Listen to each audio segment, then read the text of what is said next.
We gather in the presence of God to celebrate the achievements of these graduates and to recognize the path that lies ahead. We come with grateful hearts, praising God for His blessings, guidance, and unending love throughout this journey.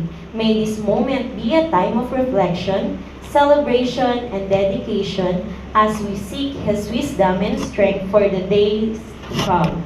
We dedicate this time to honor God, who is the author of knowledge, the giver of gifts, and the source of all joy and hope.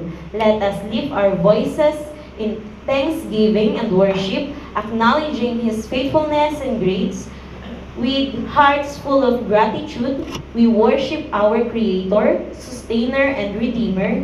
If you believe that, can you say Amen? Amen. Now, it's time to lift our voices